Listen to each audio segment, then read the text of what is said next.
good morning, noon, or night, wherever and whenever you are listening to The Shift. I'm your host. My name is Doug McKenty. Find out more about the show at The Shift with Doug McKenty on Facebook and YouTube, at DMcKenty on Twitter, or check out the website at www.theshiftnow.com. My guest on the show today is Alex Tsakiris, host of the popular podcast Skeptiko. I wanted to have Alex on the show to have a deep conversation about the concept of scientism, a term that describes the popular beliefs about what science has discovered as compared to the reality of what science has actually discovered. In the age of the internet, we are constantly bombarded with misinformation that often uses science as a pretext for establishing absolute proof. Blog posts and YouTube videos all proclaim that their belief must be true because science says it's true. This propensity is also characteristic of the mainstream media. Transnational pharmaceutical companies give billions of dollars in advertising funding to corporate news outlets which tell us over and over that corporate and government agencies are the arbiters of truth through science. Many are convinced that science has proven without a doubt that public policy implemented through public-private partnerships is the correct cause of action based on the most up-to-date scientific discoveries. From shelter-in-place orders to the theory of evolution, the general public has been indoctrinated with a belief system that, it is claimed, has been proven by science. But is this belief system really just scientism? In the final analysis, what does science really say? For the last 13 years, Alex Tsakiris has put many of these commonly held scientific beliefs to the test. How has he done this? Well, by using science. His podcast features interviews from top scientists and thought leaders from around the world to show that what science has actually discovered is quite different from what most typically believe. Over time, his journey has led him to believe that the materialistic reductionist paradigm, an atheistic philosophy that removes the effects of consciousness from reality and is a foundational tenet of this commonly held belief system, has been thoroughly and completely debunked by science itself. By covering such topics as near-death experiences and remote viewing, Alex and his guests reveal time and again that the data does not lie. There is, in fact, a consciousness separate from our biology that affects and influences our relationship with reality. To use his phrase, we are not just biological robots in a meaningless universe, but are creatures imbued with a consciousness that extends far beyond our physical boundaries. I highly recommend checking out the many interviews Alex has produced at Skeptiko.com if you haven't already. If you spend some time listening to those conversations, you may find out that what many people call science is not actually what it seems on the surface. As a caveat to this episode, Alex and I go deep into a discussion of scientism as a type of mythology, and make reference to the works of Joseph Atwill. I want to urge listeners to click on the links in the show notes below that include episodes of The Shift and Skeptiko featuring Joe, in order to provide some context for where Alex and I go with this concept. Without further ado, I would like to welcome Alex Tsakiris to the show, and thank him for helping to make the shift. All right, everybody. Welcome to the show. I've got Alex Tsakiris here from the Skeptiko podcast. Really excited about this conversation today. I think this is the first time I've ever interviewed a fellow podcaster, so it's going to be kind of an interesting, I think, back and forth between the two of us. He's also got this book coming out, Why Evil Matters, Science and Religion Fumbled a Big One. And I'd like to have him on the show. I really wanted to talk about scientism. As my audience may know, I've been doing a number of interviews on Agenda 21 and technocracy, and we've got this whole COVID thing happening, of course. So scientism is starting to become a really big issue for me, and I wanted to delve deep into it, and I couldn't think of a better person than Alex to have this discussion with, because his program really goes into science and what it is and what it is showing, and in fact, where it disagrees a lot with what I would call scientism. So, Alex, why don't we just kick it off with you giving a description of your show, your program, maybe a little bit about why you're interested in this concept of evil, and you're putting this book out here in the next couple of months, I know, and we'll just go from there. Well, yeah, Doug, it's been really interesting having this email exchange with you, because just the latest one that you sent me today really hit a lot of the Skeptiko buttons for me, Right. particularly with the way you're connecting scientism and this idea that gets hammered into us that consciousness doesn't really exist, It's just a social construct. And what we really are just, of course, as you've always learned in school, you're just a biological robot. And the Right. universe, of course, is meaningless. Ultimately, it's just a social construct of love and all the rest of that. So that's been kind of my pursuit. And then it's interesting how that's kind of merged with where you're always almost coming at it from a different angle, but coming to the same conclusion, which is how can this idea be perpetuated that, we're not we don't live meaningful lives and we don't, as the cat walks through there. Right. Um, Nice. and that, the fundamentally that consciousness, your minute by minute experience of who you are, isn't in any way real, Hmm. is an illusion, is your brain just creating that illusion. That is such an absurd idea. And it connects with what we've been kind of discussing in this email exchange.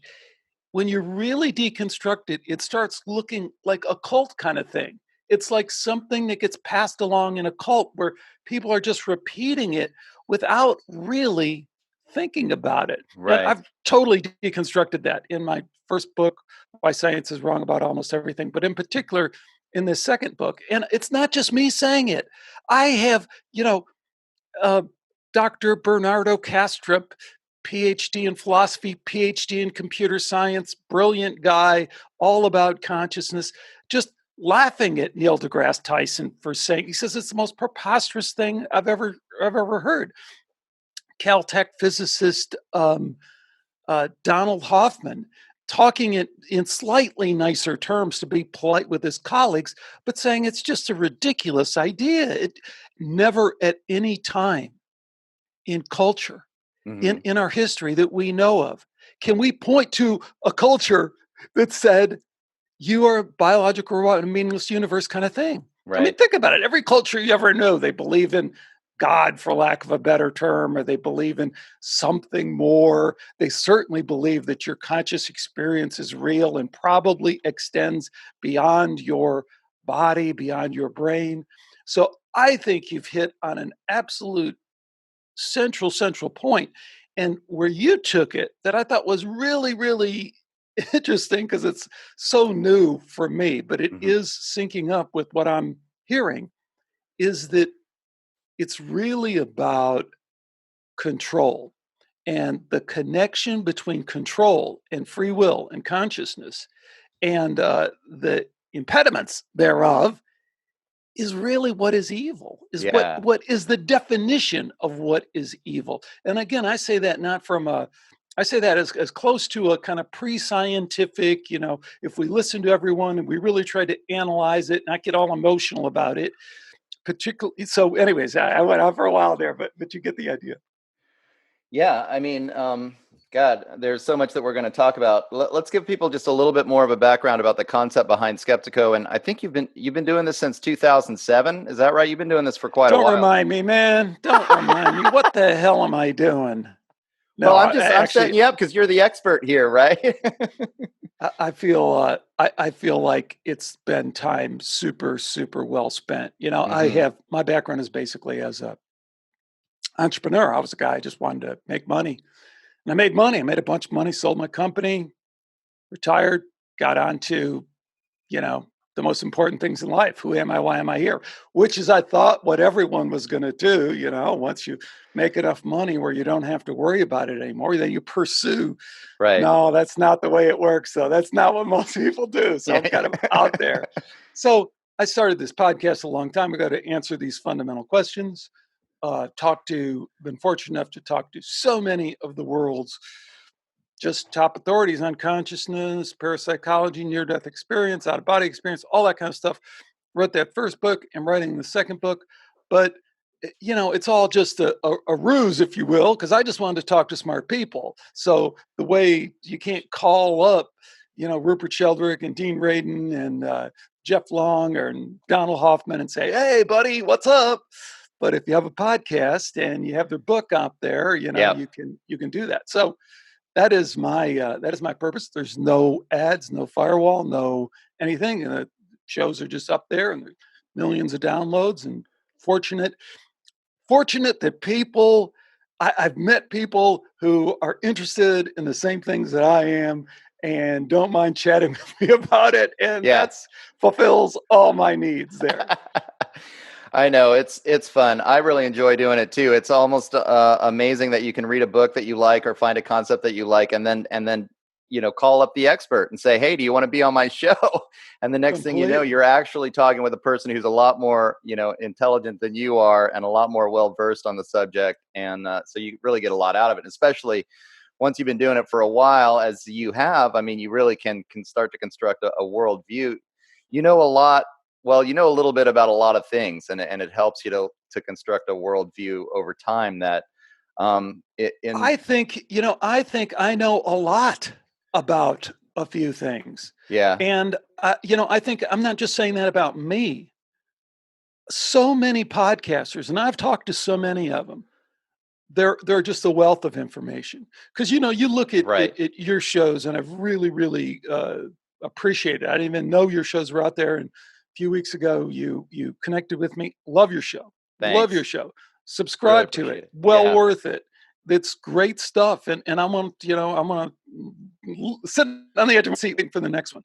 So, but here's my point, Doug, is I know what you're doing in order to do a show like that. You're preparing, you're reading that person's books, you're listening to their other interviews, you're comparing it, contrasting with other interviews you've done, you're assimilating it all, and then you're constructing it logically in your head in order to do the Right. kind of effective interviews you do. Hell, man, that is high level work. Uh, I find podcasters at the highest level. I mean, there's some people who are not, obviously, but there always is. Much more well versed a lot of times than the people who are writing these books. And that's no slight. It's just if you understand the process, right? If you're writing a book, a lot of times you're super focused, but you become too focused. So when someone comes along and says, "Yeah, I understand you understand after death communication, but what you're saying doesn't totally sync up with what the latest near death experience researchers are finding. Did you hear the latest interview that Pin von Lommel gave, for example?" And they're like, "No, I don't know anything about it." So it's like, it is at that point, you are further along than that person. They haven't assimilated in the latest information, and you have, Doug, because you are podcasting on this stuff and you're forcing yourself to stay up to date on it. So Yeah. yeah, no, it's an interesting. I'm just that's how I view it. There's no two ways about it. Well, and the thing that this is kind of interesting, because let's talk about this. Like the podcast format that we're discussing here is a logical process. So it's almost like, and I do write, like I'll write an outline. It's almost as if I'm writing an essay, and we almost never follow the outline. That's what actually one of the most interesting things about it for me is that we're participating in a dialogue. So the dialogue could go anywhere, but nonetheless, we're still processing. I like to think, rationally, and there is a you know, um, this process that we're going through of trying to figure out what's going on while we're interviewing all these different people and assimilating it into a larger worldview. And the reason why I want to bring this up is because with your show, Skeptiko in particular, it's like when you talk about science, you haven't thrown the baby out with the bathwater. You're using science to disprove what I would call scientism, which is almost a mythology that the average person seems to have. They get it from corporate media or the public education system or wherever. And I'm sure we could talk about that for a long time as well. But they have this concept of what science is. And I'm just like, this isn't science. I mean, if you look at science, there's all kinds of different scientists, first of all, that have totally different opinions. So why are we pretending like there's only one way to think about science? And if I'm getting involved, let's just go ahead and bring this up now. I mean, we've got this hydroxychloroquine debate happening. Well, what is the science? Well, Dr. Fauci says this, and a whole group of people are going to say, well, hydroxychloroquine is bunk. But now we've got these few scientists over here that are saying, well, I've saved thousands of lives using this stuff. So, let's look at the science behind that. And we're having this whole kind of public debate. But I think that you can use the science in the vaccine debate. I've done interviews on this. There's plenty of science out there that says vaccines are dangerous. I don't know why this certain large group of people can't see that science and only see this particular, what I would call the scientismist perspective that only allows for this one particular point of view.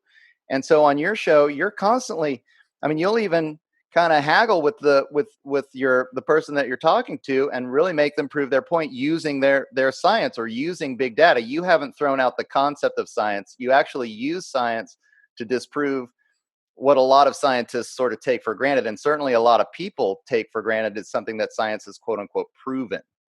And you want to talk to that? Sure. I mean, there's a great expression. Science is a method. It's not a position statement, Yeah. right? So that gets totally lost. Science for a lot of people is a position statement. Oh, I believe in science. What do you mean you believe in science? You believe in which study, which Right. peer-reviewed study, as it opposed to what other peer-reviewed study? Who was it reviewed by? There's just an unlimited, the COVID thing, I don't get into it too much, but I love listening to other people on it. But Yeah. there's an example there.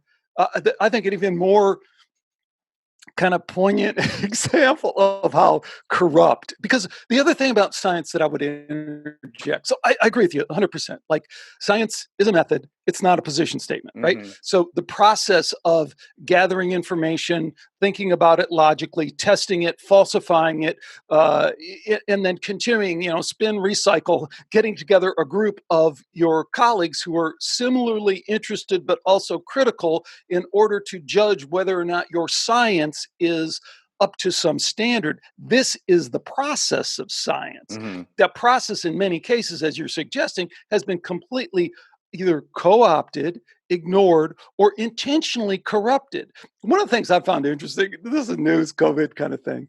I want to get her name up here. Dr. Maria Van Kerkhove. Mm-hmm. Kerkhove?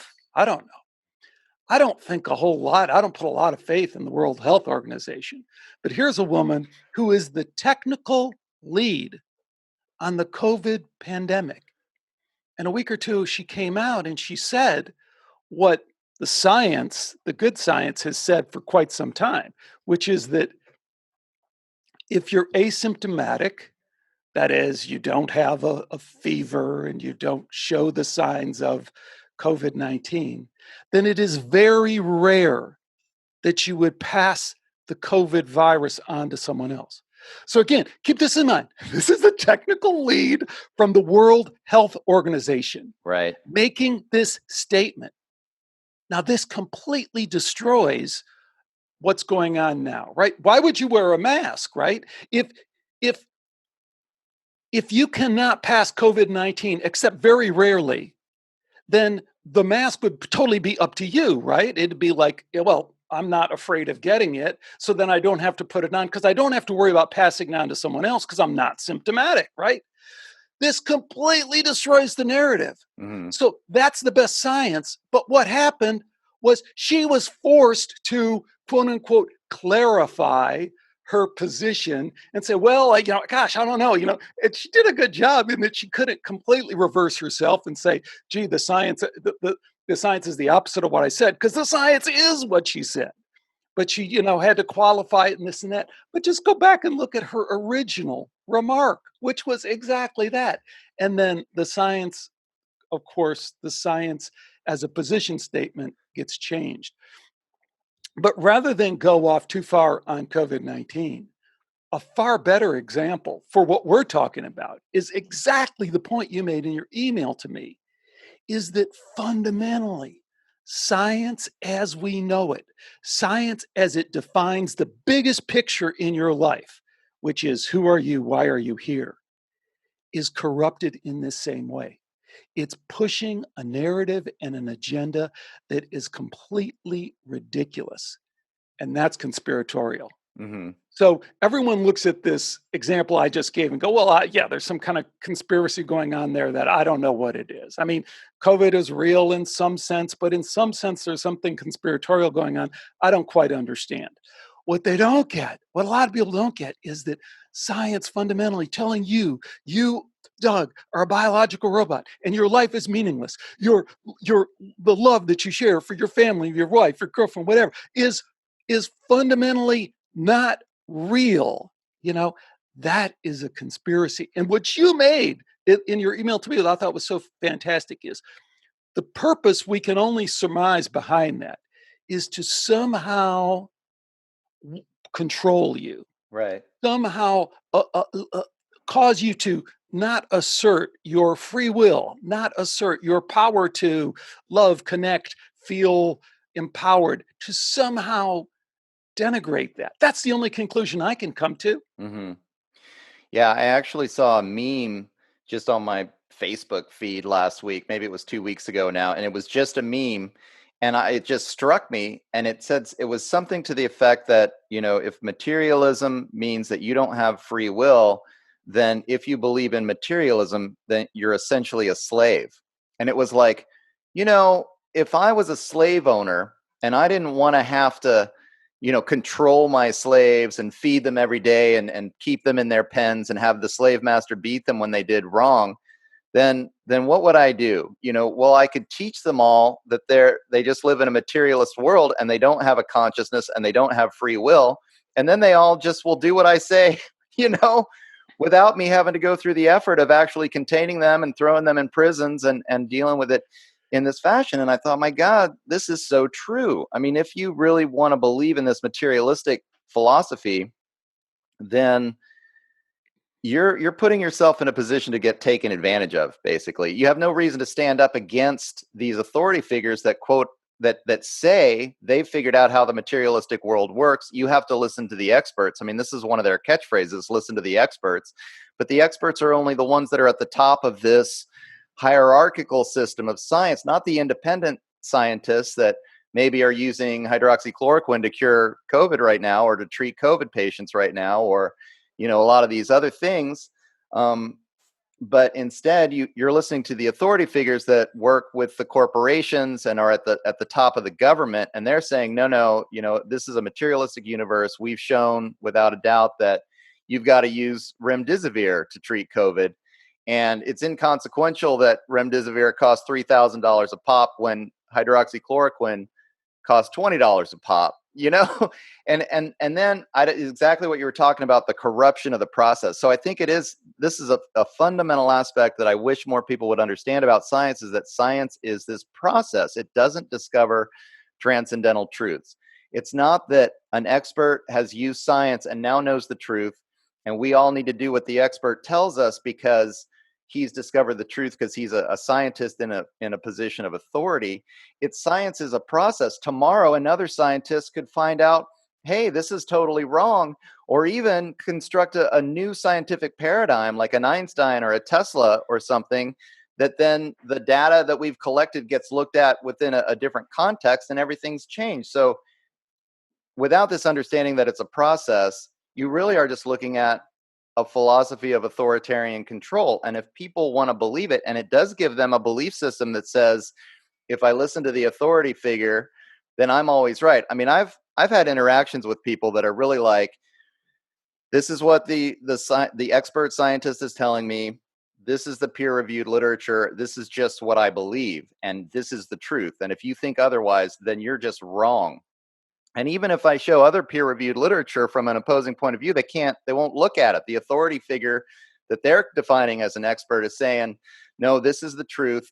And if you disagree with this, then you're just wrong. And that's very passive aggressive, right? To discount another human being's perspective, where their free will may make a different choice than you. In the case of COVID, about a healthcare decision, that's a private healthcare choice. And these people think that they can tell you what to do because it's the truth. And if you do something different than them, then you're just wrong. It's a control mechanism. I mean, I see it every day interacting with people in my community. They want to impose what the expert scientists, and again, only the experts that are in authority positions, not the independent experts that are doing things on their own.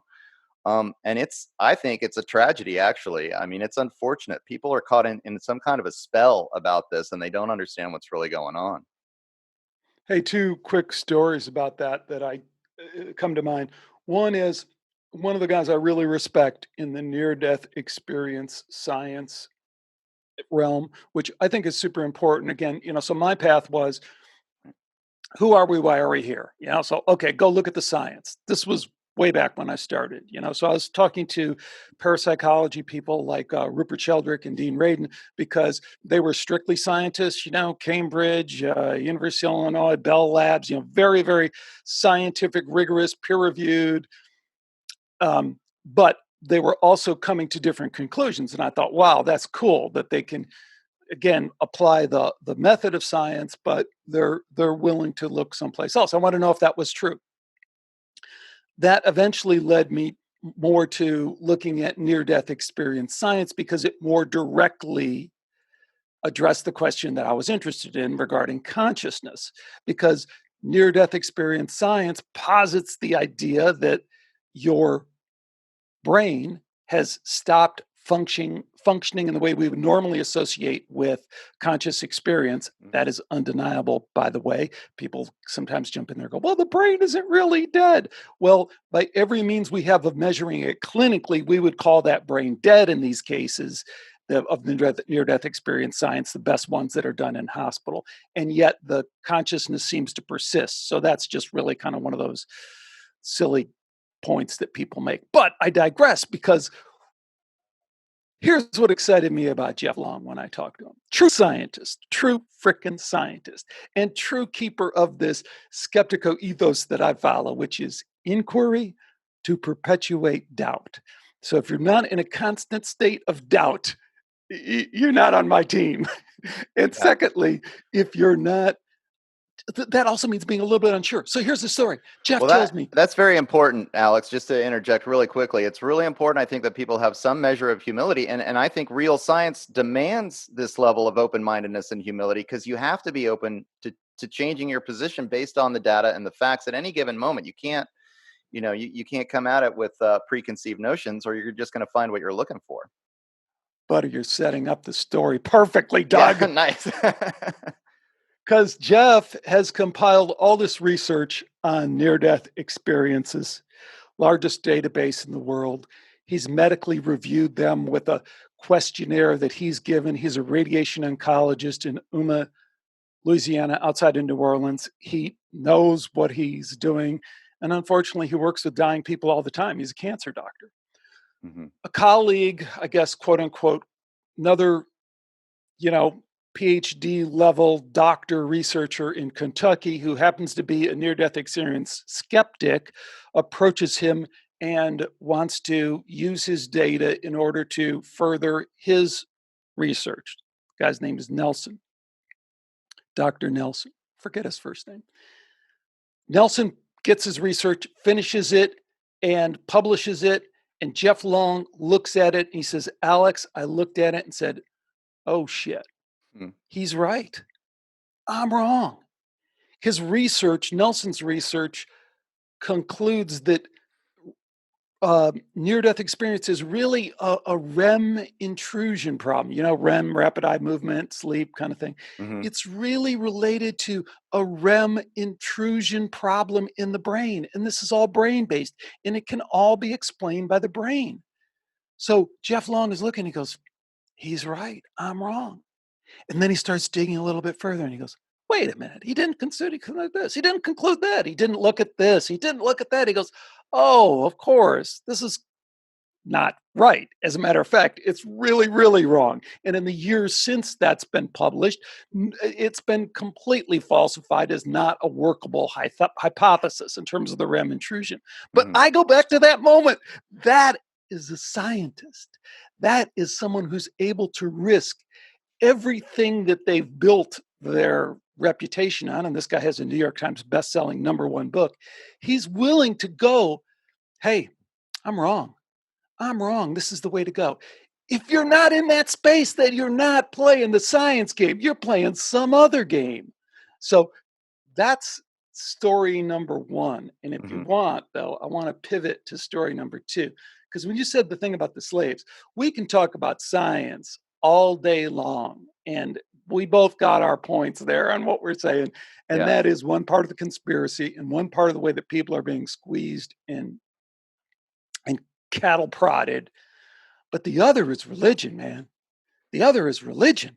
Right. And, the story I always think about when it comes to slaves is the story that's told by Frederick Douglass. Remember Frederick Douglass, the famous abolitionist who's always pictured with Abraham Lincoln, because Abraham Lincoln invited him into the White House, and they had all these conversations that Lincoln said, "Wow, I profited so much from this guy. He's a genius, and his writing is genius. Unbelievable to think that this guy was born into slavery and was a slave for so many years." But Frederick Douglass says, I was a slave to this Southern plantation owner. And then he was saved. He was, of course, always kind of a nominal Christian, but my slave owner was saved. He was born again. He goes, so I thought, this is going to be great. Right. We are all going to be treated more fairly, or at the least, or, maybe even releases. No, the opposite. He now found justification for all of his beliefs in this cultish religious thing that he was a part of. Right. And haven't we seen that over and over again? So that's where I think the real squeeze comes from. On one hand, we look at the religion, and I want to dive into that because we both have this appreciation for Joseph Atwill and some of the work he's done. Reservations about some of the conclusions, but there is no doubt in my mind that if we don't understand religion, particularly Christianity, since it's so dominant in our culture, as primarily a cultish mechanism for which to kind of portray and propagate a control mechanism, if we're not able to consider that, then we're just going to be lost. And I say that, let me interject, because that always just completely throws people off. This is my opinion based on the research that I've done. Right. If someone has an experience with Jesus, like a dream or just a prayer, they're praying in church and they feel Jesus, that coming through them. Everything, or if they have a near-death experience and they experience Jesus, which I've talked to so many people, everything I've learned suggests that that is real in some way that we don't completely understand, but that it is in fact real. It's the opposite of biological robot meaningless universe. It's that, yes, there is this kind of extended consciousness beyond our body, and we can in some way connect with it. So if someone has that connection with Jesus in that way, everything I've learned would suggest that that is the highest order of this divine connection of love and spirit that one could have. That's just my read of the research, right? Mm-hmm. Mm-hmm. But it is also my read of the research. Two things. One is that if you therefore think that connection or some message that you got as part of that connection has allowed you to understand the mind of God in a way that is different, is unique and is really true and is fundamental, then I would suggest that my research kind of indicates that you need to check yourself, bro, and you need to go look at all the different cultures in the world that have had similar kind of connections. And you need to look at even the current research where there's contradictions between people who have the same kind of near-death experiences that embody all that love and connection with a God-like higher spirit. So there's a lot of that research out there, and it doesn't all conform to a Christian narrative, which should give any person who has that Jesus experience pause. Not to say that their experience isn't real, the opposite of that. Their experience is most real, most fundamental. But they might have gotten mixed up in this other stuff that, to me, let's talk history. Let's talk history, because it sure looks like a cult to me. Maybe I'm wrong, but when I look at the history, that's what it looks like to me. I have an interesting, because I think that, a lot of times, and your conversation recently with Gordon White, and then Gordon, if people aren't familiar with him, he does the podcast Rune Soup, and he's, this New Zealander that, that practices basically a European-based magic. and this idea of magic would have just blown my mind. I mean, just a few years ago, when I first got introduced to Gordon, I was like, "Who is this guy?" And then and what I appreciated about your conversation with him, actually, Alex, was your complete open-mindedness to his position, despite the fact that your whole show is based on facts and data and science and all of this. So, but you guys were able to have this excellent conversation, and you're completely open-minded to it, and we've already discussed this. Um, I think the more that you actually participate in this process of science, the more open-minded to ideas of magic or the extended realm or even the dark forces that may exist in the extended realm. I will say that, like in the Native American tradition, they absolutely believe that there are spirits in these extended realms that they can communicate with. Some are malevolent, and you want to avoid those if you're in a good way, again, and some are benevolent, and you can learn a lot from these guys because they exist in this fourth dimensional or fifth dimensional space, and they have a broader view. And if you can cultivate yourself to a place where you can communicate as shamans say that they do, then you learn a lot, and you can take information from the extended realm. And I mean, that's basically what shamans do for their tribe. A person has a problem, the shaman asks a question to the spirits and then gives the answer to the person, and hopefully it helps them with their problem. So this is a whole fascinating conversation about how deep does it go?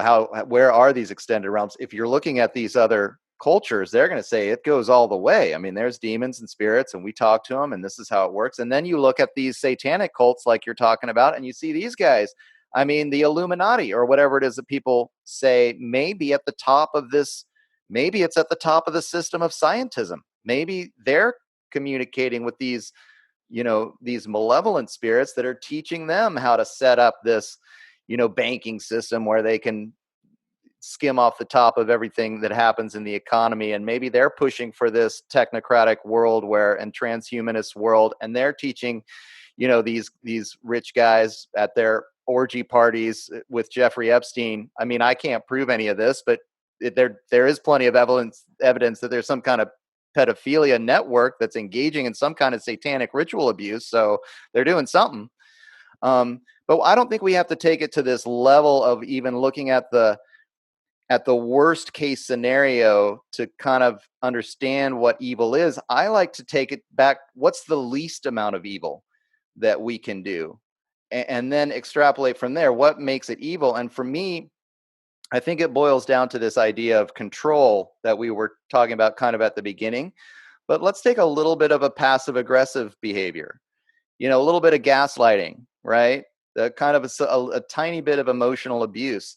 If you don't set up a boundary against a person in your personal life, a friend or a loved one that engages in this kind of passive aggressive behavior, is that evil? Are they committing an evil act? I would argue, yeah. But I would say have compassion to that person because they're passive aggressive as a coping mechanism for the fact that their parents were passive aggressive, or that, they have it's a trauma response. But I think it's just as informative, at least, to try to understand what's the least evil act, that it would still be defined as evil, instead of just jumping straight to the pedophiles, right? Because we See, know I those almost, guys are evil. I kind of get your point, but I'd almost kind of take it the other direction, in that. So it depends on what your belief is about spirituality, and particularly your own spirituality. Mhm. And to me, I constantly am confronted by my stuff, 24/7. Oh, I yeah. see my Yeah, stuff. right. So Well, at I least don't you're aware of consider it. that. So I'm going to draw a line, at least for me, and this is all just, a pencil line. It can be erased and moved, but I would be constantly in this kind of sea of kind of a quandary if I tried to process every little thing that's going on in my head. But I have to a certain extent, because I'm responsible for it. And I'm responsible for how I've created this little idea of Mhm. Alex, and what my likes are and what my dislikes are, and why does it always rain on the weekend, and why is it so hot, why is it so cold, why can't I get this, why can't I get that. Well, So I could characterize that as evil, or I could characterize that as kind of a yogic, non-dual kind of samadhi, the way that my mind has just kind of worked Hmm. to create this ego structure that I have. To me, I can see where we could connect that to this idea of evil. And if somebody wanted to do that, I couldn't, right, kind of complain. Right. But when I first started diving into this, a guy wrote me, is a Skeptiko listener, and I tell the story, but it's so great because Dr. Tom Zinzer wrote me, and he goes, Alex, you really don't know what you're talking about with darkness and evil. There's a distinction there that you don't get. So let me explain it to you. And he went on to do exactly that Hmm. because it turns out Tom Zinzer is a clinical psychologist in Grand Rapids, Michigan. He's retired. He actually correctly points out that after he, at some point in his work, 20 years in, he kind of went off reservation with classical clinical psychology because he was working with people who had dissociative identity disorder. And you've done multiple interviews on this and excellent interviews on this that are completely confirming of what Tom Zinzer found. Number one, he wound up, once he became interested in dissociative identity disorder and basically dissociative disorders in general, which, if people aren't aware, is understood inside of psychology as being real. And I also always point this out. If you've heard this before from me, I apologize. But, I was just talking to my buddy Bernardo Castrop, and he turned me on to a nice little bit of science. We're talking about science. Hmm. There's been this quote unquote debate. I think it's a false debate. I think it's the scientism kind of debate from a certain group that we've been talking about that denied dissociative identity disorder completely, again, because it's all an illusion, this and that. So they claim that people who were doing this were basically faking. Well, recently they did this interesting study in Germany with this woman who claimed to have this separate ego state, this alter personality that was blind. And Doug, they put her in an fMRI and they imaged her brain. And they found out that the neurocorrelates, when she was in that state, conformed to someone who was blind. Hmm. So we don't have in our model how you would manipulate the neurocorrelates in your brain. So what that proves is that dissociative identity disorder is real, right? This person really is blind, right? Because we know what a blind person, what their brain looks like. We know what a sighted person looks like. This person looks like they're blind, but they're not blind when they come out of that state. Hmm. Long digression, but important because it circles back to the science thing. But back to Zinzer, he starts working with people that have these dissociation disorders. Turns out a lot of them have sexual abuse in their history. A Sure. lot of them have satanic ritual abuse. As you pointed out in your interviews with your experts, some of these people are being abused at very, very young age, preschool, which Hmm. is just inconceivable to us. But then later we found, like Zinzer did, and you found in your interviews, that there may be a method behind that. There may be a desire behind that Right. to create these alternate ego states. But what Zinzer found that doesn't contradict what your expert found, but adds to it, is that part of the reason for creating these ego states, this disassociation, is they're more likely, more easily penetrated by spirit entities in these extended realms. So wait a minute. Now we have a whole other thing. Pardon me. It's not just that we can use them better as Manchurian candidates, which looks like we can from the Hmm. evidence, Hmm. but they also are now more vulnerable to spirit possession, for lack of a better word, or Sure. spirit. Sure. So Tom goes, okay, Alex, so that's just a truth that I discovered. But the way I discovered that truth was working through this spirit guide. So now it gets really weird, and people are like, "Oh, he's a psychologist working for the spirit guide. Discount everything he's saying." Yeah. Well, not exactly.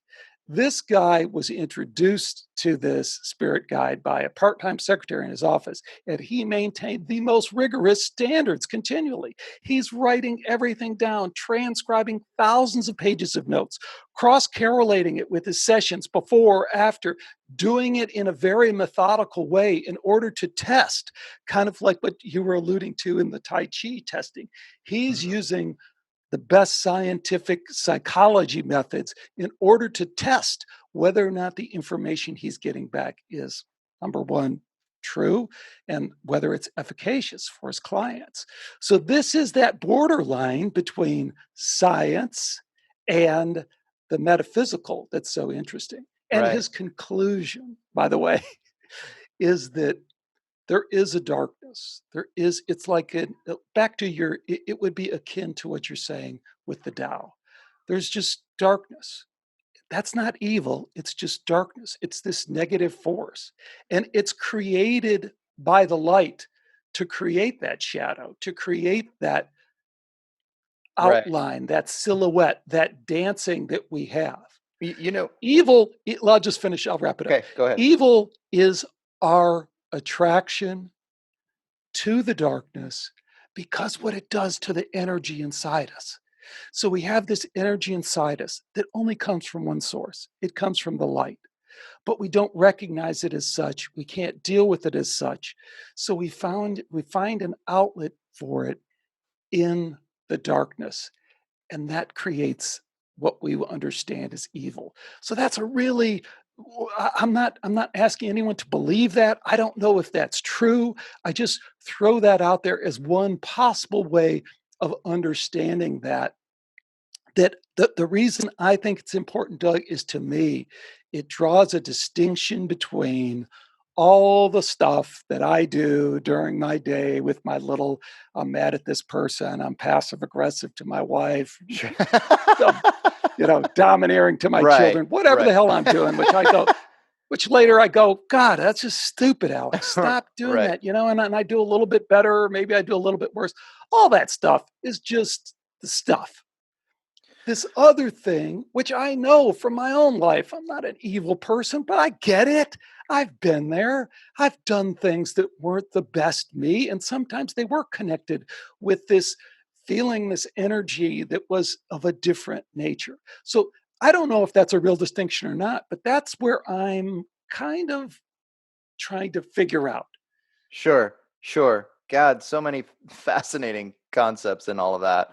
Um, yeah, I think that, well, I mean, I think a lot of, like, let's say these spiritual practices that we're maybe engaging in to try to be better people, assuming that we are following a spiritual practice that is, I use this term in a good way. It's something that I borrow from the Lakota that I've heard, because it's just almost the only, it sounds so simple, but it really encompasses, like, look, if you're trying to live your life in a good way, then you're doing the best you can. I think there's actually a lot packed into that simple phrase. um, they have this phrase actually called, it's, you, with your life you want to work for the people in a good way.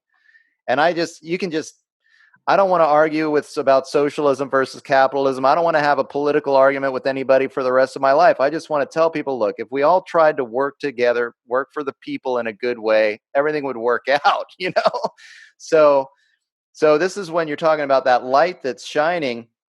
Now, these evil, slight evil responses or whatever that we're talking about, these passive aggressive or these domineering, controlling behaviors with your children and whatnot, I would say, like, these are trauma responses. And maybe even I might even, and only after, like, this concept that you're talking about, these malevolent spirit beings in another dimension or whatever that these Satanists are linking into.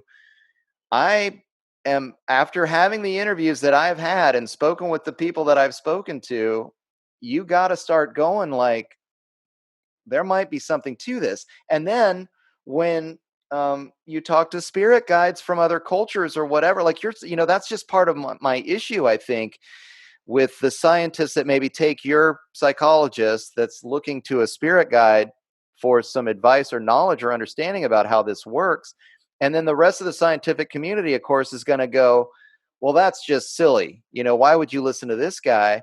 My response is, this guy, this spirit guide from this indigenous culture, is a member of a lineage that's thousands of years old, that has studied this aspect of our existence through a scientific process and understands how this stuff works. I mean, is it so inconceivable?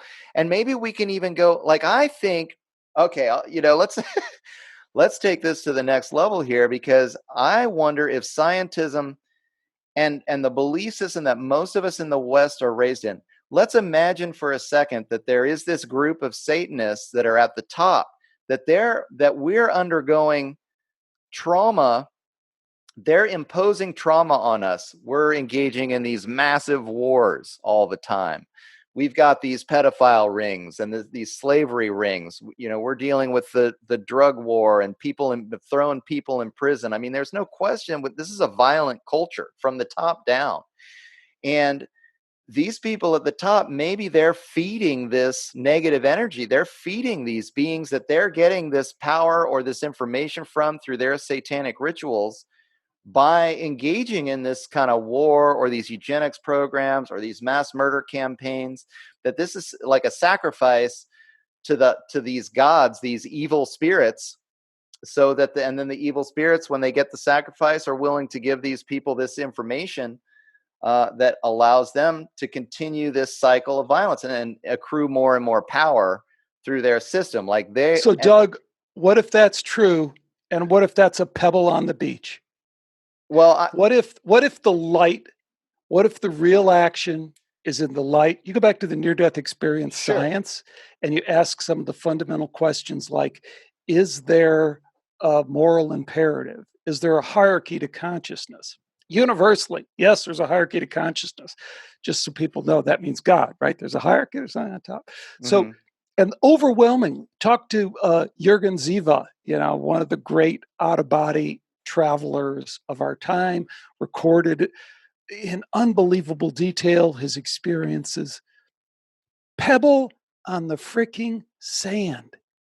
If anyone chooses with their soul to give up everything they want to trade diamonds for coal, you can do it. You can be a Satanist. You can pursue all these little things that this life brings, and you can get all worked up about that. But all indications are, again, I'm going to sound preachy, so let me back off and just say, this is what a lot of people say consistently across a lot of different, not just traditions, but a lot of different experience bases. Like I say, near-death experience, out-of-body experience. They say there is absolutely no comparison between that darkness and the light. It's like, going out there as an adult and playing football with toddlers. You can let them play and think that they're having a game, but at any point, you can go in there and just hold the ball up here and say, sorry, game over. Look, I absolutely, I'll even take it. Yeah, it's fun. I mean, gosh, thinking about so many different things, but I think that the light is more powerful than the darkness in this way. I would argue that the soft style, like Tai Chi style martial arts are more powerful than any boxer or any hard style, just to kind of use that same sort of physical metaphor, that self-defense metaphor. But my point was, if we are willing to accept the possibility that there is this extended realm with these negative spirits that certain very wealthy people have connected with, then they don't want the rest of us to know about the light, because if we did, then we'd have access to exactly what you're talking about. But we can start communicating. But Doug, that's not really the problem, right? Because I know about the light. Sure. You know about the light. My problem is, put it in yoga terms, like my very first yoga teacher, brilliant advice: don't anticipate the pose. Right. Don't be thinking about the next pose when you're in this pose. Only think about this pose. Be here now. That's my problem. I experience that on a minute by minute basis. The light is there. I'm just constantly choosing a little bit to not connect with it. So to what extent, because I'm not Annika Lucas, I didn't experience what she experienced. So I only know a limited amount. But I know in my life, there are no limitations for me growing spiritually other than my own. Right. The Yeah. spiritual path is easy for one with no preferences. It's my choosing to not give in to this truth, which I understand. I want to take it easy on myself. I get it. Right.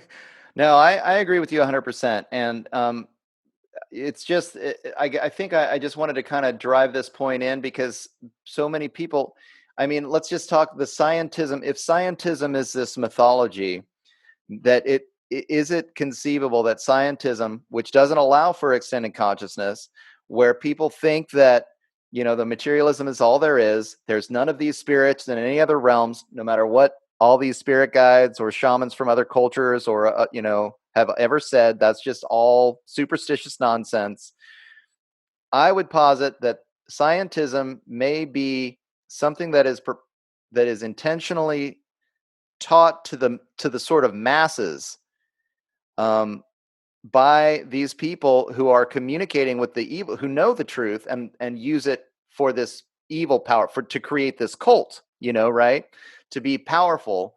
They don't want people to know. So that, and I mean, just my own personal process, it took me years to even contemplate that this might be a possibility, right? It sounds crazy. Just me talking to you right now, I'm like, am I believing this now?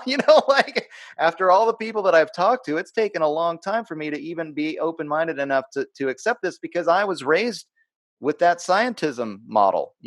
That was just my truth when I was 20, before I started to learn about how different cultures think, and then kind of dive into some of this more conspiratorial stuff, which makes me go like, well, all the other cultures think like this, and these guys at the top of my culture seem to be acting like this.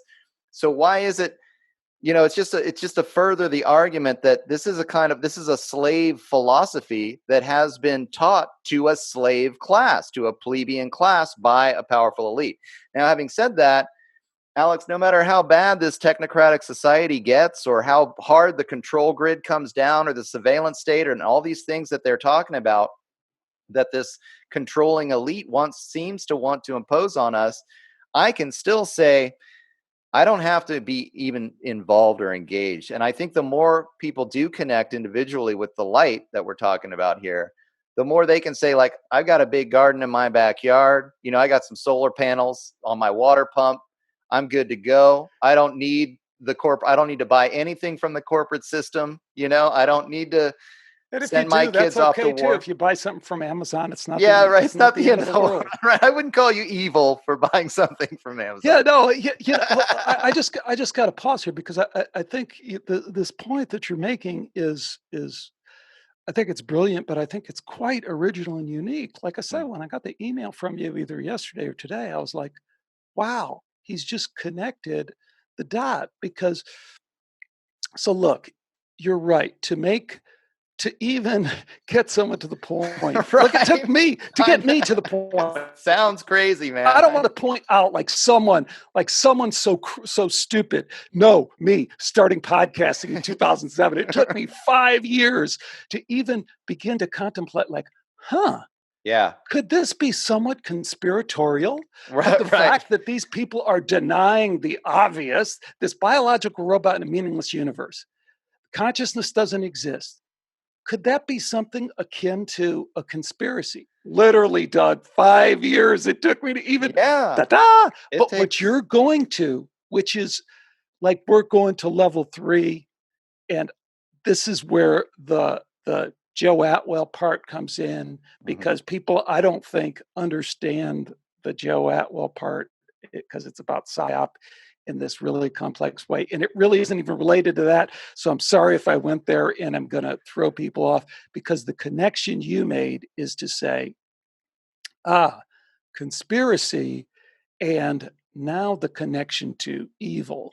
And the connection to evil that I thought was really, really next level is that I'm talking to Tom Zinzer, and he goes, look, let's keep it kind of on the extreme of what we can definitely call evil. And Mhm. that is inhibiting somebody's soul growth, inhibiting somebody's progress, infringing on their free will to make decisions about where they should go in their spiritual progression. And Sure. that's the connection you made. You said, what if scientism isn't just about, oh, keep the idiots, keep the Antifa morons, keep them battling with the Right. KKK Yeah. guys and all that Yeah. as just a means of control. What if it's next level beyond that to say, let's try and inhibit their sense of worth in terms of progressing from a consciousness standpoint? That's that's next level, and I think you're totally right. It's Totally right. it's pretty outrageous. I mean, it makes sense, right? Like if you put the puzzle pieces together, it's like, huh, and it's taken me a long time to get here too, because the ideas seem so crazy when you've been raised in the materialistic culture, but coming to the realization that every other culture in the history of the world has known this stuff. You're not crazy. It's the people around us that don't know it that are, actually missing the boat. Everybody else know, and they all think that all these shamans and all these other, Taoism and Hinduism, they're just superstitions. No, they're not superstitions. This is evidence based. They've experienced these things. They've gathered empirical evidence that says that this is how the world works. We've just been blinded to it because it's self-empowering. And if people want to take our personal power away from us and use us as slaves, the last thing they're going to want us to do is to have this information that we can connect to the extended consciousness ourselves and use the same tools that they've got, except to use them to liberate ourselves, to free ourselves from this kind of slave matrix. It's wild.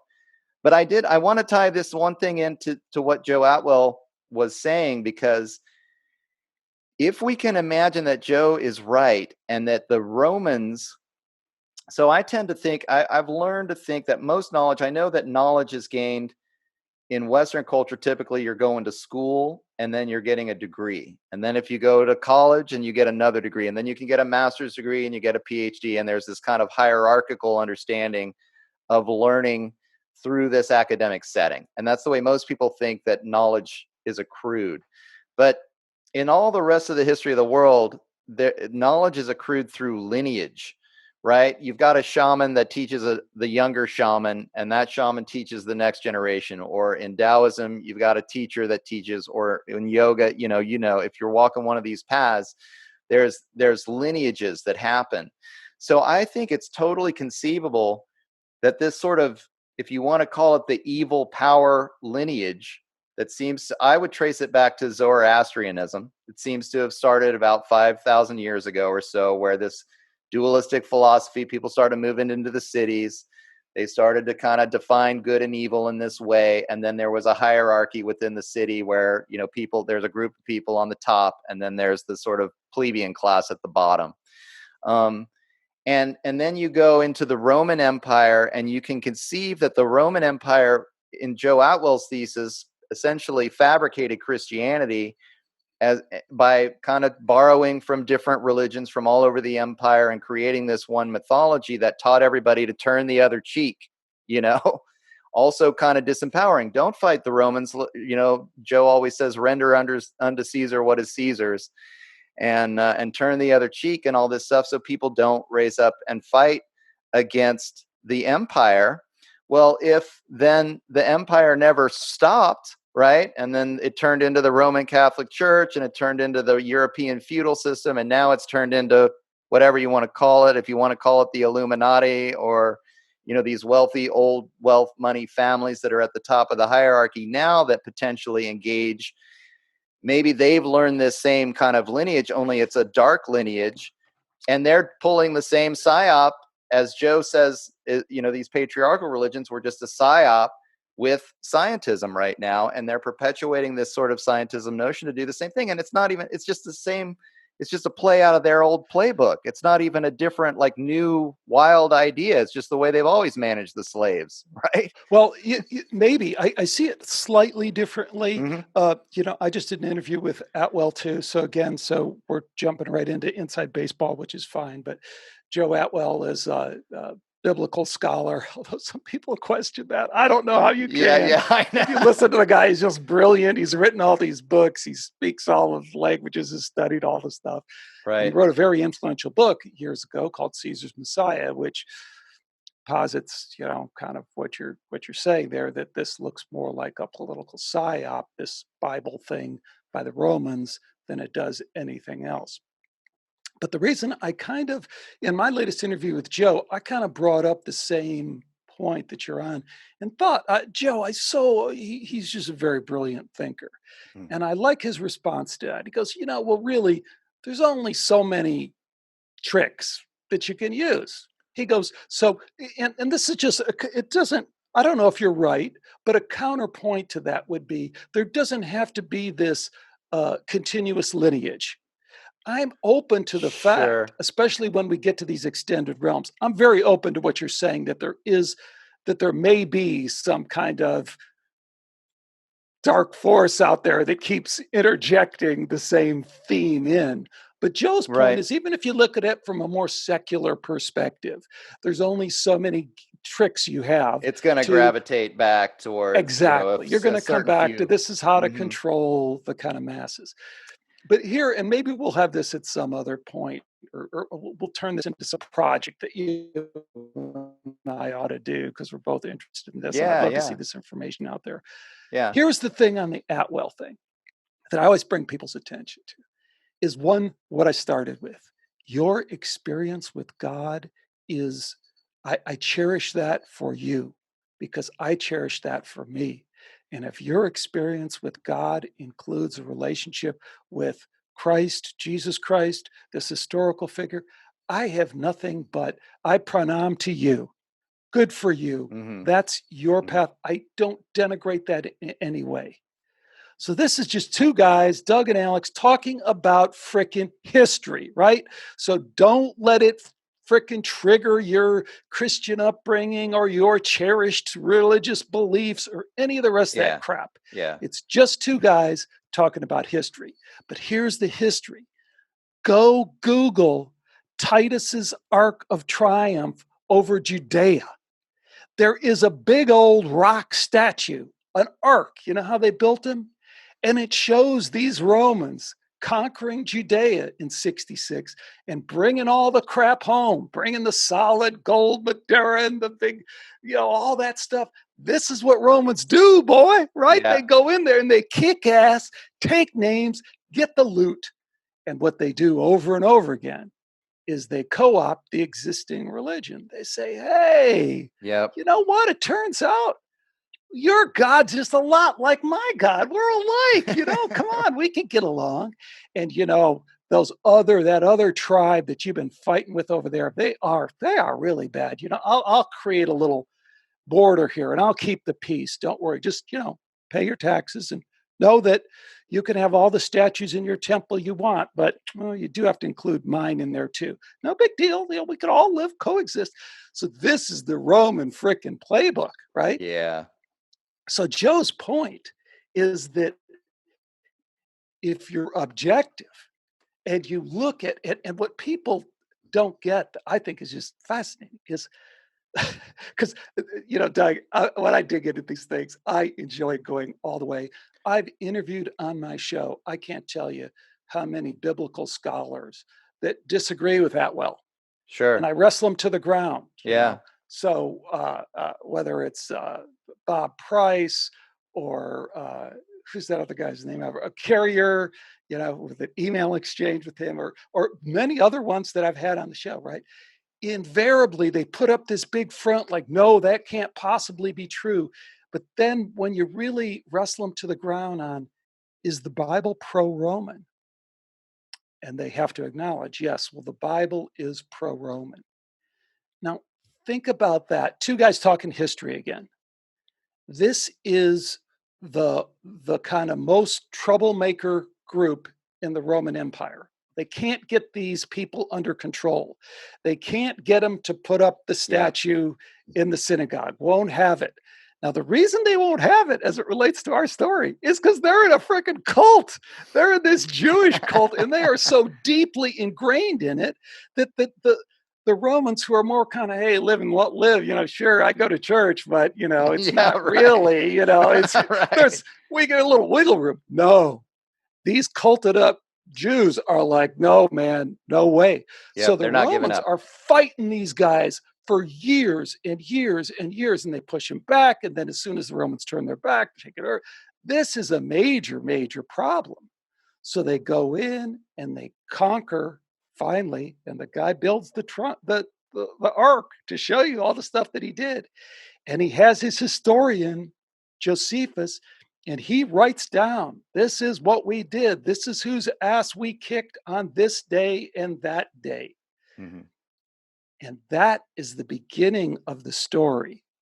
The second chapter in the story, as anyone can hear in the interview you did with Atwill, is that this Josephus character is so well established in this story that they used to include Josephus with the Bible. They'd say, here's the canon, here's the gospel, and here's Josephus. Because this Roman historian, his account of what happened matches Jesus's prophecy. So that's proof. You can't get more than that. Now, the reason they stopped doing that is at some point, people got a little bit smarter and go, wait a minute. Yeah. His prophecy matches this history? Well, which came first? Well, Josephus actually did come first, and the gospel writers did have access to Josephus. They had the book, but it's still real prophecy. People are like, well, I don't know. You just kind of lost me there. Right. Jesus is prophesizing about things, and the people who wrote down these prophecies had the book, the history book. How do I know they didn't copy out of that? So that is my interpretation of what Atwill is saying. It doesn't go Right. quite as far as where Joe is going, but the reason that's important is because here's the other points I've made that we need to have a whole discussion on this. That's why if the Bible is pro-Roman and Josephus, there is no arguing. Josephus is a tool of the Romans. He is writing on behalf of the Romans. He's living in a big townhouse in Rome with a Roman wife. And if you even believe that he's a real character, which he probably isn't, he's probably just a fictionalized character compiled by a bunch of Roman historians. But he's so much he's propaganda. writing. Yeah, he's just writing the Roman version of history. So the fact that that shows up in the Bible, it is case closed for the Bible. The Bible can be many things. It can be a portal for spiritual transmission of wonderful, saintly, beautiful, divine knowledge, but it is also, has to be, a political psyop. It just does, because that's the source it came from. It came from the Romans, and it's clear what they were trying to do. They were trying to control with, like we said, those techniques. But here's the kicker. Here's the kicker. It is a failed political psyop. And see, I don't see anyone talking about this. Even Joe doesn't talk about this. No, he did. Actually, he mentioned it just really briefly in the last interview I did with him. But here's what really makes you kick your head. They did this, and probably why it failed, but then ultimately succeeded, like a lot of psyops do, right? This is kind of the story. When you understand psyops, everyone thinks that these big, social engineers are just doing everything and it works perfectly. No, a lot of times it fails and they go, oh, what do we do now? Well, sure. let's It's a turn big project. lemonade out of those lemons. So the reason it failed is because the Jewish cult was so freaking strong that they couldn't just redirect it with this guy who came along and said, because that's what Josephus writes. He writes, hey, the real Messiah is Caesar. Hail Caesar. I'm a Jew, but I've learned, I had this revelatory experience that says it's really Caesar, Caesar, Caesar. So people took part of it, but they didn't take the main point that you should just bow down and give everything to Caesar, because they were the cult. So what do they turn it into eventually? Actually, exactly what you said, which is to say, wait a minute, if these people want to hold on to their cult so bad, let's just use that. We'll just take over, and we'll take over the Christian religion as they did, Constantine, a couple hundred years later, say, Don't fight it. Don't try and turn it into that. Leave it go the way it's going, and we'll just kind of co-opt it and bring it back in. So if again, I can't say like this is that's the discussion I'd like to have. I invite religious scholars, biblical scholars all the time. If there's anyone listening who knows someone wants to come on, they will have fair time on Skeptiko. If we have to bring Atwill in, we'll bring Atwill in, all this. But that to me is the story of what happened. It's a failed political psyop that then gets rebooted Hmm. 100, 200 They, years they just later as, assimilate oh, it. we'll just use it as a control mechanism. But if that is true, if that is real, that has to be factored into this whole thing. We can't just placate the Christians with, oh, I respect your belief system. Your Hmm. cult is wonderful. It's like I said at the beginning, you have a relationship with Jesus. That's awesome. Good for you. Fantastic. I highly respect that. But don't ask me to come talk to me about history. Come talk to me about history. Show me where I'm wrong. Show me how this history is something different. Show me how you haven't been kind of tricked into a kind of cultish control mechanism, because that's how it looks to me. Here's an interesting point just to add to that, because with our conversation about the light and the darkness, if you go to the older Jewish texts and you start talking about the tree of life and all of this, you start to see a very similar alchemical system to the Hindu chakra system or to the Taoist system. Like within Judaism, there is actually the same information. It's just that you have to go, to different sources. Like the light is there. I've heard this is kind of I can't source this or anything, but I just doing some research on the internet. The story of Jesus Christ. I'm sorry, the story of Santa Claus. I'm getting a little conflated there. The story of Santa Claus coming down the chimney and all of that then got incorporated into the 20, September 25th story, or December 25th story. God, we're getting late in the conversation. So, but it kind of correlates to Santa Claus means like the way the energy flows up and down the spine through essentially the chakra system as well. Like these were all from previous alchemical notions, like Santa Claus or the tree of life or whatever, that then correlate to the chakra system or the Taoist system, the traditional Chinese system, where this knowledge is actually all in there somewhere if you really look for it.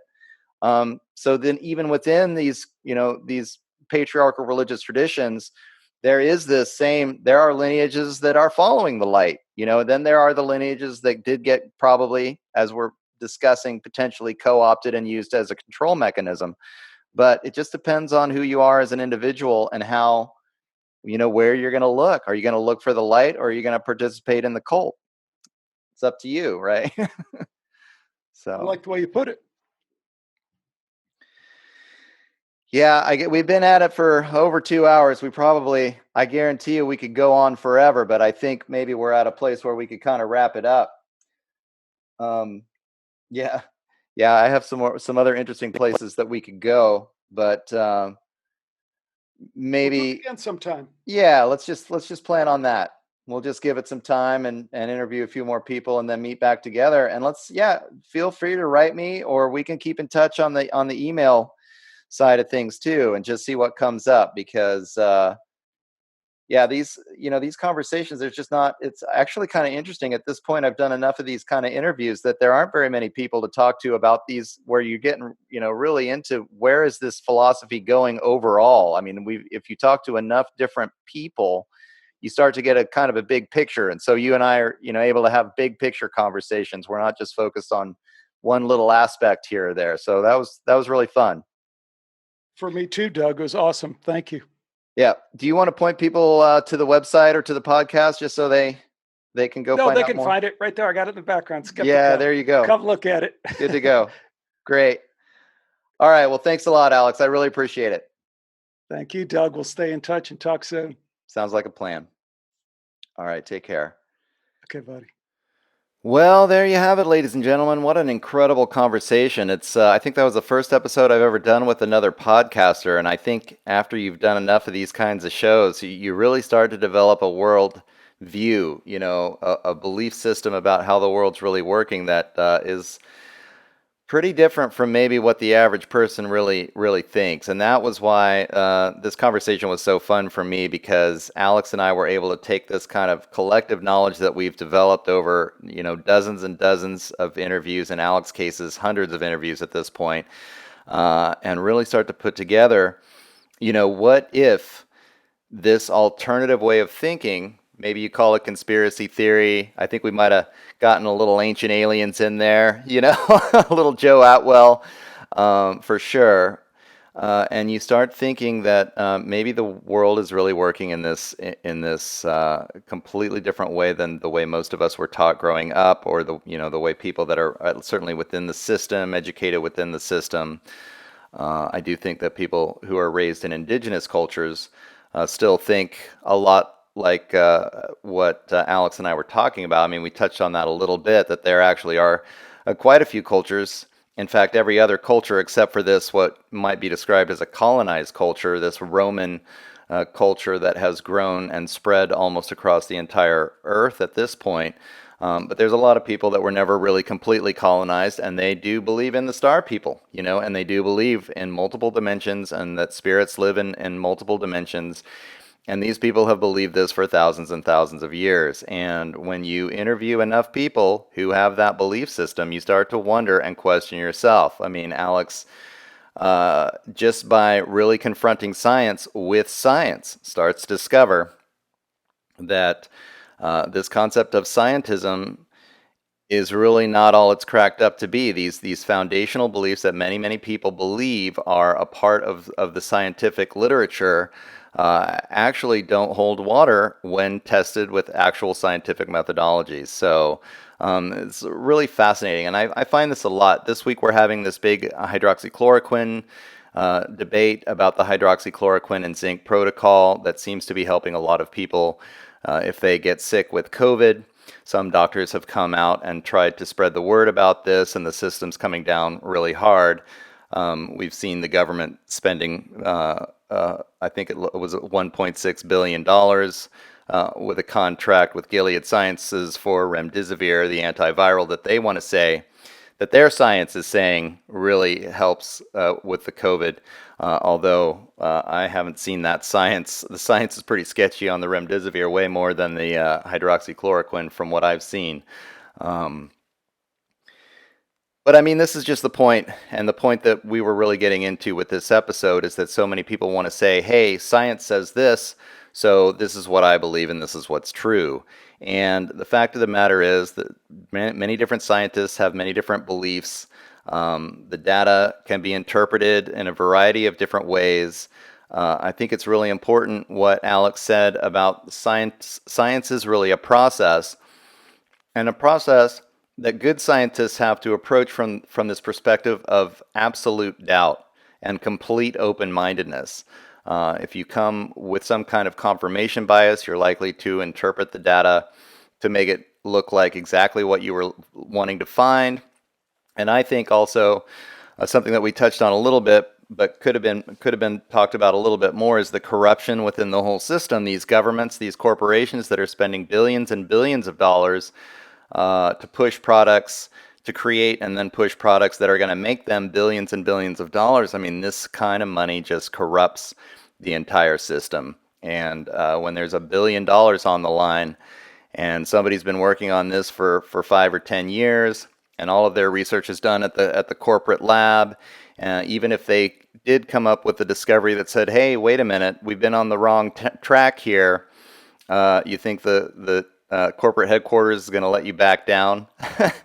So I've just heard so many stories with the interviews with the doctors that I've been doing lately about what happens to them when they come up with a cheap or viable treatment that doesn't fit with Big Pharma's overall vision of profitability and their bottom line. And it's not pretty. So unfortunately, and these are the guys that are using this concept of science and saying their technology is the best and they've got the resources and that's why their science is telling them this is what everybody needs to do. But in fact, we should all be free to choose what we want to do. These interviews I've been doing with doctors lately, just really hitting home for me the importance of the doctor-patient relationship and the fact that we should all be able to make healthcare choices based on informed consent. I'm getting to a place where I don't even, this whole hydroxychloroquine debate, I just want to tell people, why do you care what I choose to do? That's between me and my doctor. And that's, why are we having a national debate? Why has it become so political? And it turns out, of course, these big corporations are trying to make the competition illegal. They want to make the competition illegal so everyone has to do what they want them to do, which of course is going to make them billions of dollars. So I really wanted to have this episode, the Scientism thing, with the interviews I've been doing about Agenda 21 and technocracy lately too. It all comes together with this and with the COVID-19 thing that's happening right now. I thought this was a really great time to have this conversation. So I hope that you enjoyed this as much as I did. I also hope that you took the time to go ahead and listen to those Joe Atwill interviews that Alex and I have done on our respective shows.